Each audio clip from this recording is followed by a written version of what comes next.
Saitama, panoorin mo ngayong maigi. Pagkatapos ko sa bata, ikaw naman ang susunod ko. Hindi ka panipaniwalang aura. Dagdag pa ang pakiramdam na dalubhasa siya pagdating sa mano-manong gabanan base sa kanyang tindig. Master, ang lalaking yan ay matagal ka ng minamanmanan.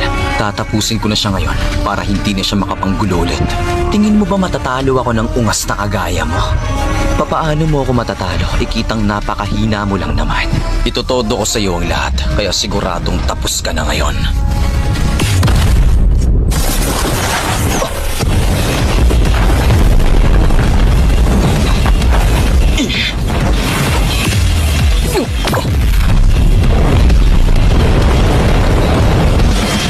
Enhanced speed.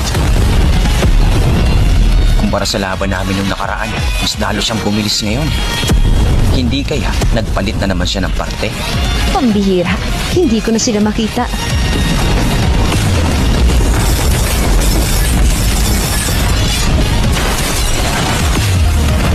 Bakit niya ba sinasadyang pumunta sa likuran ko?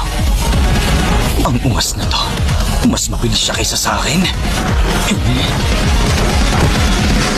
Tinanggal ko lang naman ang basurang nasa ulo mo. Walang hiya ka. Masyado kang mabagal. Speedo Sound Sonic. Machine Gun Blow! Nailagan niya lahat? Paanong... Wala ka talagang kakwenta-kwenta. Anong pakiramdam na mabilis ko lang naiilaga ng mga sundok mo? Ito ang aking isa sa pinaka-espesyal na sasabihin. Ang pinakamabilis na footwork sa lahat. Ang sekretong teknik ang nag-iiwan ng mga after-damage. Foreshadow Burial. Hindi ko makita ang mga galaw niya. Pupuruhan ko na lamang ang banda rito. Incineration Cannon. Maximum! Nagawa niya ba? Tinamaan ko ba? Hindi. Bumagsak siya bago pa man ako makaatake. Saitama, sinusubukan mo bang iligtas ang estudyante mo? Gagawa kasi siya ng malaking pagsabog sa tapat ng bahay ko. Isa pa, wala naman kayong dahilan na dalawa para maglaban, di ba? Hoy, Genos, wala bang naging silbi ang mga parteng dinagdag mo sa katawan mo? Ako yung target ni Sonic, tama ba?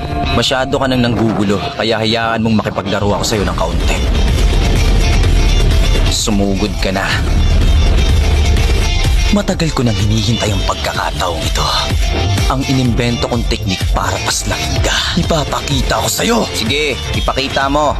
Ang ultimate skill ko, 10 Shadow Burial. Ano? 10 after images ang nagagawa niya. Ang ganyang klase ng kakayahan ay kinailangan ng matinding training. Base sa kanyang combat skills, masasabing pang class S ang galaw niya. Sigurado matatalo si Saitama. Hindi ko maintindihan. Pero tuwing pagkaharap kita, pakiramdam ko lagi akong matatalo. Kung wala akong paraan para matalo ka, paniguradong hindi rin ako makakausad. Serious series. Serious side hops!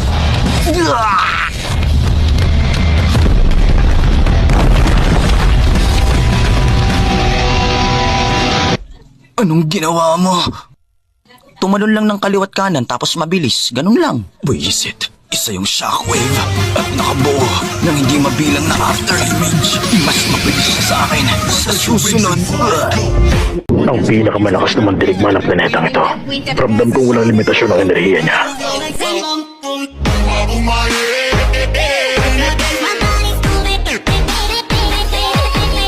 At yung isa naman, si Saitama, para bang may isang Diyos na namamahay sa katawan niya.